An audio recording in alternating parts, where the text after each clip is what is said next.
Donc à mon arrivée en Martinique, j'avais 14 ans. Ce voisin s'est présenté comme un membre éloigné de la famille. Quand on arrive en Martinique, on s'est dit, bon, je me suis dit, c'est une nouvelle vie, on va s'adapter. Donc on essaie quand même de socialiser un peu. Donc c'est la raison pour laquelle j'échangeais souvent avec le voisin. Il aimait raconter ses histoires qu'il avait avec des femmes. Moi, n'ayant pas d'expérience, donc il me disait qu'il avait une technique pour être meilleur avec les femmes. Et donc je lui ai fait confiance. Sa technique consistait simplement à me masturber. Sur le moment, je n'ai pas réalisé la gravité des faits. Il a essayé des attouchements, peut-être j'avais 15 ans. Un an après mon arrivée. Et puis l'histoire de masturbation, ça s'est fait peut-être vers la fin de mes 16 ans, 17 ans. J'ai découvert ça par hasard en 2020.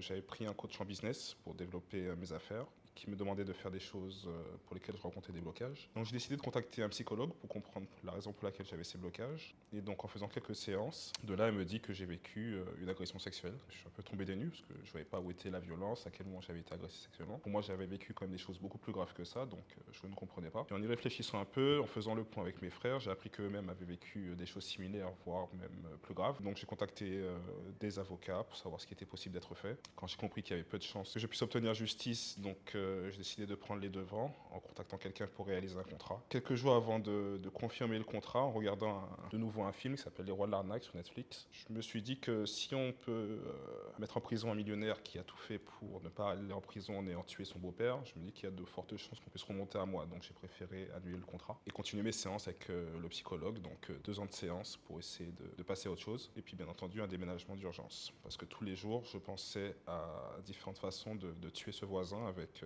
toutes les personnes impliquées. Depuis donc ma plainte a été, on a quand même déposé plainte, mes frères et moi. 2 plaintes ont été classées sans suite pour prescription. La dernière, mon frère a préféré la retirer parce qu'il avait peur que si le voisin décide de porter plainte, qu'il soit condamné pour diffamation ou dénonciation calomnieuse. Mon petit frère a décidé de ne pas aller plus loin. Cet agresseur continue sa vie tranquillement. Mais entre-temps, j'ai quand même pu... Enfin, entre-temps, son nom est apparu sur Balance ton port, pour ceux que ça intéresse, hein, c'est Marc Irillo. Lutter avec mon envie de tuer ce gars-là, en le faisant vraiment souffrir. C'était vraiment ça le défi, me contrôler. J'en ai parlé à ma génitrice, mon géniteur, des cousins, quelques amis proches. Et à une association, donc il m'avait été recommandé, enfin le psychologue m'avait recommandé de me rapprocher d'une association, l'AMVI, l'association des victimes d'inceste et de violence et de traumatisme. Donc oui, j'ai trouvé un soutien à un moment de cette association, puis surtout le psychologue. Et la génitrice était très proche de ce voisin, elle le faisait venir à la maison, elle demandait à mes frères d'aller chercher des trucs chez lui. Ils étaient tous les deux passionnés de cuisine, donc ils s'échangeaient pas mal de choses. Et lorsque je lui ai annoncé peut-être un an, en 2019, qu'il s'était passé quelque chose,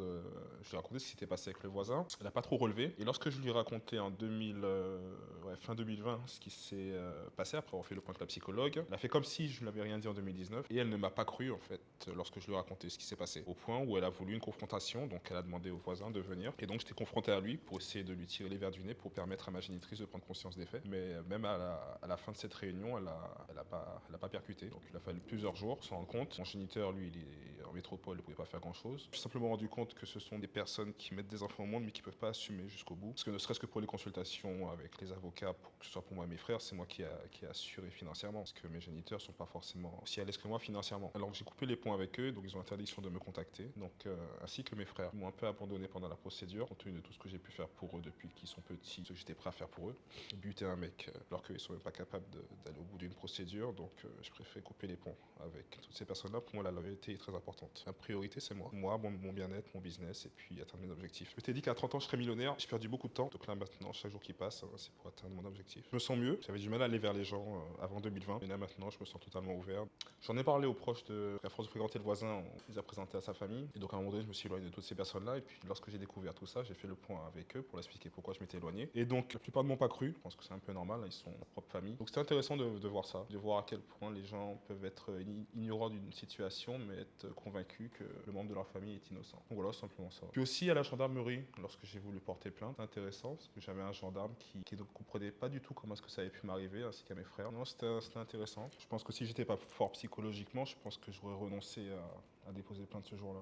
Donc je peux comprendre les femmes effectivement qui ne portent pas plainte lorsqu'elles sont reçues par des forces de l'ordre. J'ai repris des cours d'arts martiaux, ça m'a fait beaucoup de bien. J'en ai pratiqué pendant 4 ans. Depuis un an, je me suis remis à la musculation avec un coach sportif, donc ça me fait énormément de bien. Je pense que la société devrait pousser ses représentants à voter des lois qui protègent les victimes. La Civise a sorti un rapport prend 82 préconisations. Très peu ont été reprises par le gouvernement. Au point le gouvernement lui-même a décidé de changer de président, le président de cette commission, et 11 membres ont quitté également cette commission. Donc ça montre clairement que le gouvernement n'est pas prêt à changer les choses. Donc il faut que la population s'empare du sujet, donc soit en changeant ses représentants ou en leur mettant la pression que les choses puissent changer. Alors j'estime que je suis déjà guéri. Maintenant je continue ma vie. Simplement j'accepte cette injustice. Donc je suis pas le seul. Ça fait partie de la vie. Donc j'avance. Ce que je peux simplement vous dire, c'est observer votre vie. Si elle vous convient, continuez comme ça. Mais s'il y a des choses qui ne vous conviennent pas, vous avez des blocages, n'hésitez pas à vous rapprocher d'un spécialiste, hein, donc un psychologue de préférence, comme c'est une profession réglementée, ou sinon un thérapeute. Voilà ce que je peux vous inviter à faire. Ne pas hésiter à en parler à votre entourage, même si beaucoup auront peut-être du mal à comprendre, mais peut-être qu'à un moment donné vous trouverez une oreille attentive. Et si vous ne trouvez personne, rapprochez-vous d'une association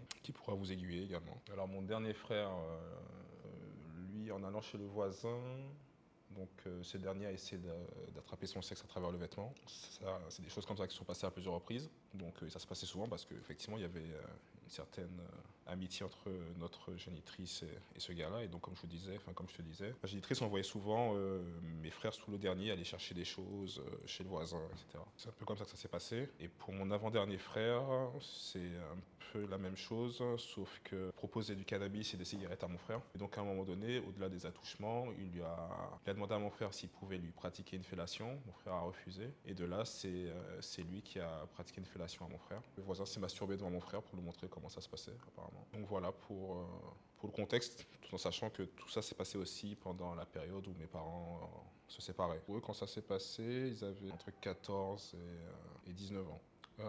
Je me souviens simplement que j'essayais de l'éviter. Je ne sentais pas à l'aise dans sa présence. En plus, il faisait comme si c'était vraiment rien passé, c'était vraiment troublant. Simplement ça, j'essayais de l'éviter le plus que possible. Mais à des moments, c'est comme si j'avais oublié ce qui s'était passé, et puis à des moments, je lui parlais comme si de rien n'était. Oui, exactement, effectivement. C'est comme si effectivement, j'avais mis ça de côté, mais comme je te disais, je me sentais responsable aussi. Je me suis dit, voilà, c'est une mauvaise expérience que j'ai vécue, mais c'est de ma faute. J'ai jamais essayé avec les garçons, ça m'a jamais intéressé, et ça n'a jamais impacté ma sexualité. Peut-être que ça l'a impacté directement, dans le sens où je pense qu'à un moment donné, j'avais beaucoup de besoins à ce niveau-là. Sinon, ça va.